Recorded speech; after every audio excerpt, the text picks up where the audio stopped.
from this to this.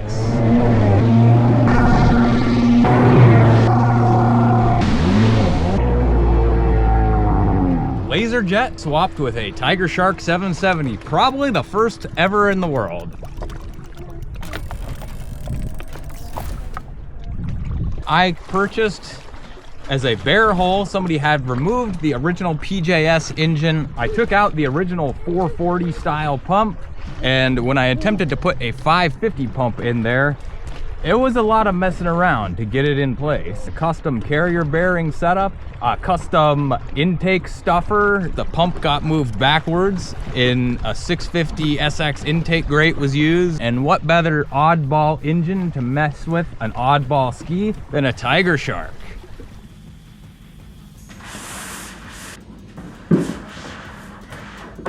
I've never been particularly good at this.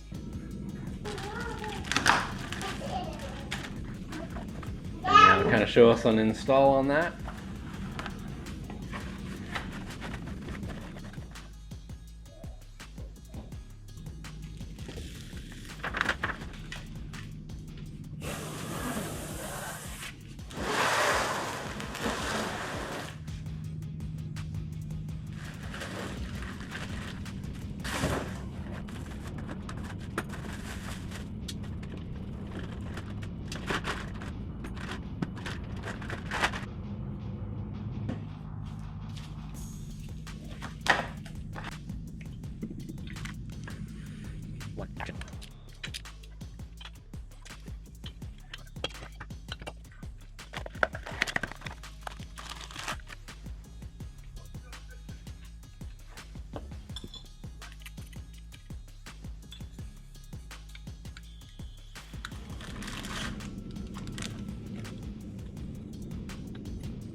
Let's just show them. Hold that. Kawasaki driveline kit. They also fit LaserJet after you modify them.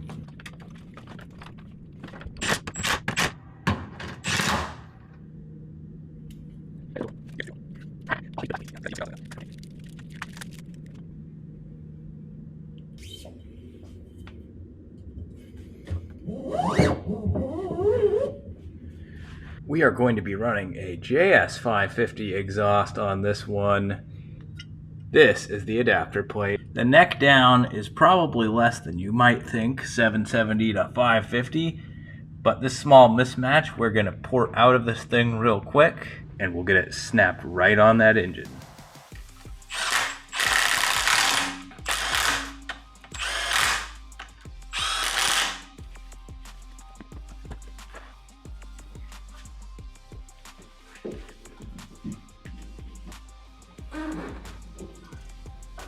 Where would a bolt that would go in there be? Believe it or not, he's working on some kind of engine alignment nonsense.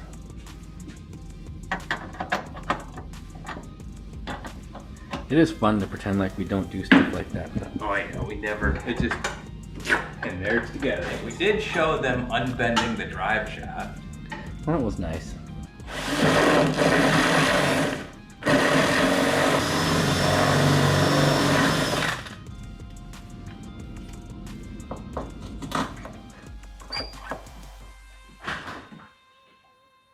Yep, I got another ski, and it all stemmed from needing a part on eBay that costed a gazillion dollars, and that then a ski came up for sale that had that part that I needed. So this is by far the nicest 550 I've ever had. Got a nice pipe on there, high compression head, all this fancy billet crap on the e-box, a working battery, big fuel tank. It's nice. Are you gonna ride it?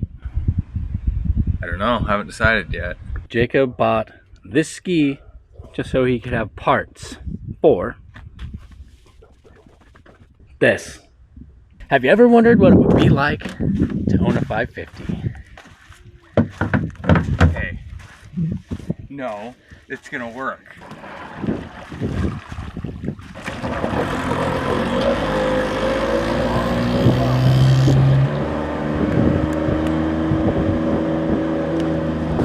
You can see that he's going really fast. I don't mean to make fun, but this stuff happens. I see this sort of action a lot. A lot. Should he check the spark plugs? Yeah! And will it work? Yeah. Jacob did snag that pipe for his other build, and he put this old other pipe on it. Other than that, he hasn't stolen any other parts off of it yet. But he's definitely gonna steal some more parts off of it. That's why this has to happen now before the other ski can possibly continue. Has to happen. Do that and watch me. Oh, that was cool. That was cool, buddy.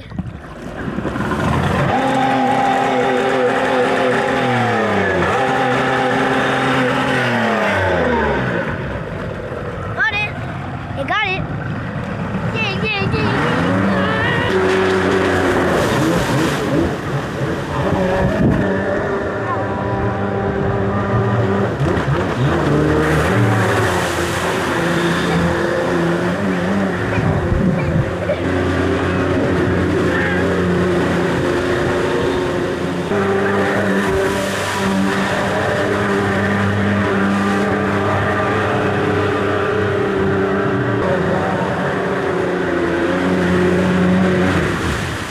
That's what it does. Are we good? Are we good now? I really hope that if I do something to that thing, it'll run a lot better.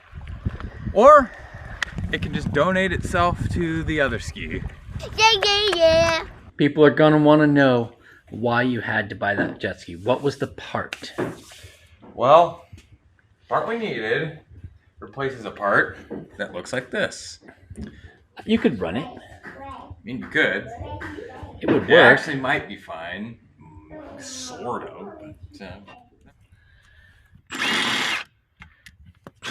oh crap, I lost the bolt.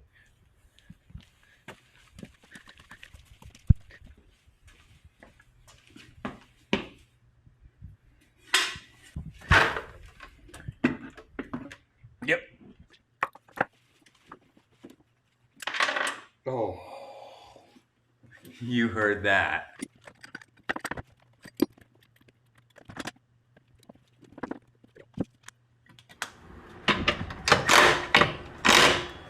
As it cinches up on the pump, this plate that I welded in bends out a little bit and self-clearances. So, yeah, it looks all right.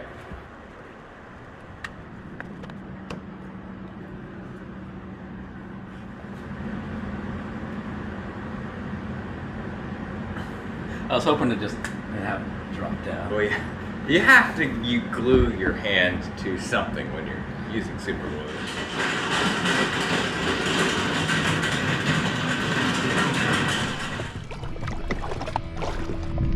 LaserJet swapped with a TigerShark 770, probably the first ever in the world.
We ended up with a rather Frankenstein build here where we've got Kawasaki 550 and 650 jet pump parts, 550 Kaufman pipe on a TigerShark engine. We've got the PJS parts, LaserJet hull. When you're doing something like this, they don't make a lot of aftermarket parts for the LaserJet, so you're kind of pulling stuff off the shelf from other skis to Frankenstein your own contraption, and that is what we did here. This is the LaserJet Thunderjet F14.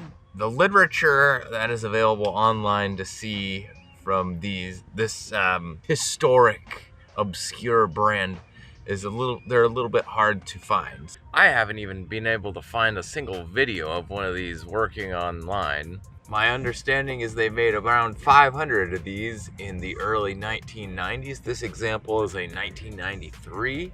Certain parts on here have the PJS logo on it, but they changed the wording to Performance Jet Systems. So somehow these PJS engines ended up in these skis. When I got this, somebody had already pulled that engine for some other project. The TigerShark 770 engine would have came out of a 1996 Daytona 770 model.